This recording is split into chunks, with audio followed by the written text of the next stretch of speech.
Life story channel में आपका स्वागत है। आइए आज हम आपको सुनाते हैं अकबर बीरबल की मज़ेदार कहानी कल, आज और कल। एक दिन बादशाह अकबर ने ऐलान किया कि जो भी मेरे सवालों का सही जवाब देगा उसे भारी इनाम दिया जाएगा। सवाल कुछ इस प्रकार से थे। ऐसा क्या है जो आज भी है और कल भी रहेगा? ऐसा क्या है जो आज भी नहीं है और कल भी नहीं होगा? ऐसा क्या है जो आज तो है लेकिन कल नहीं होगा? इन तीनों सवालों के उदाहरण भी देने थे। किसी को भी चतुराई भरे इन तीनों सवालों का जवाब नहीं सूझ रहा था। तभी बीरबल बोला, हुजूर, आपके सवालों का जवाब मैं दे सकता हूँ, लेकिन इसके लिए आपको मेरे साथ शहर का दौरा करना होगा, तभी आपके सवाल सही ढंग से हल हो पाएंगे। अकबर और बीरबल ने वेश बदला और सूफियों का बाना पहनकर निकल पड़े। कुछ ही देर बाद वे बाजार में खड़े थे। फिर दोनों एक दुकान में घुस गए।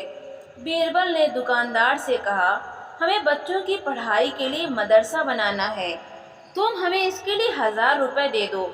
जब दुकानदार ने अपने मुनीम से कहा कि नहीं 1000 रुपये दे दो, तो बीरबल बोला, जब मैं तुमसे रुपए ले रहा हूँगा तो तुम्हारे सिर पर जूता मारूंगा।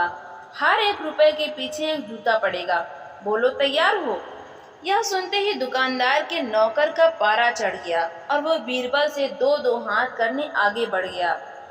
लेकिन दुकानदार ने नौकर को शांत करते हुए कहा, मैं तैयार हूँ, लेकिन मेरी एक शर्त है। मुझे विश्वास दिलाना होगा कि मेरा पैसा इसी नेक काम पर खर्च होगा।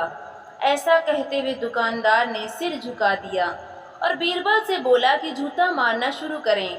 तब बीरबल व अकबर बिना कुछ कहे सुने दुकान से बाहर निकल आए। दोनों चुपचाप चले जा रहे थे कि तभी बीरबल ने मौन तोड़ा।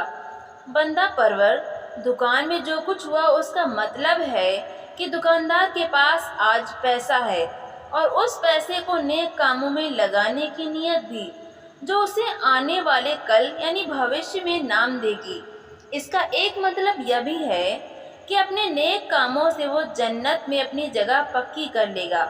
आप इसे यूँ भी कह सकते हैं कि जो कुछ उसके पास आज है कल भी उसके साथ होगा। यह आपके पहले सवाल का जवाब है। फिर वे चलते हुए एक भिखारी के पास पहुँचे। उन्होंने देखा कि एक आदमी उसे कुछ खाने को दे रहा है और वो खाने का सामान उस भिखारी की ज़रूरत से कहीं ज़्यादा है। तब बीरबल उस भिखारी से बोला, हम भूखे हैं, कुछ हमें भी दे दो खाने को। यह सुनकर भिखारी बरस पड़ा, भागो यहाँ से, जाने कहाँ से आ जाते हैं मांगने।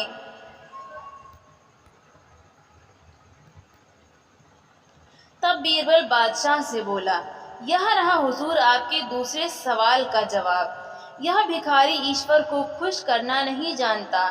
इसका मतलब यह है कि जो कुछ इसके पास आज है वो कल नहीं होगा। दोनों फिर आगे बढ़ गए। उन्होंने देखा कि एक तपस्वी पेड़ के नीचे तपस्या कर रहा है। बीरबल ने पास जाकर उसके सामने कुछ पैसे रखे। तब वो तपस्वी बोला, इसे हटाओ यहाँ से, मेरे लिए बेईमानी से पाया गया पैसा है, ऐसा पैसा मुझे नहीं चाहिए। तब बीरबल बोला, हुजूर, इसका मतलब यह हुआ कि अभी तो नहीं है लेकिन बाद में हो सकता है। आज यह तपस्वी सभी सुखों को नकार रहा है, लेकिन कल यही सब सुख इसके पास होंगे। और हुजूर, चौथी मिसाल आप खुद हैं। पिछले जन्म में आपने शुभ कर्म किए थे, जो यह जीवन आप शान और शौकत के साथ बिता रहे हैं। किसी चीज़ की कोई कमी नहीं। यदि आपने इसी तरह ईमानदारी और न्यायप्रियता से राज करना जारी रखा तो कोई कारण नहीं कि यह सब कुछ कल भी आपके पास ना हो। लेकिन यह न भूलें कि यदि आप राह भटक गए तो कुछ साथ नहीं रहेगा। अपने सवालों के बुद्धिमत्तापूर्ण चतुराई भरे जवाब सुनकर बादशाह अकबर बेहद खुश हुए। तो दोस्तों, आपको ये कहानी कैसी लगी? लाइक करें, शेयर करें और कमेंट करके हमें ज़रूर बताएं। और ऐसी ही मज़ेदार कहानियाँ सुनने के लिए हमारे चैनल को सब्सक्राइब करना बिल्कुल भी ना भूलें। तो मिलते हैं अगली नई कहानी के साथ। बहुत बहुत धन्यवाद।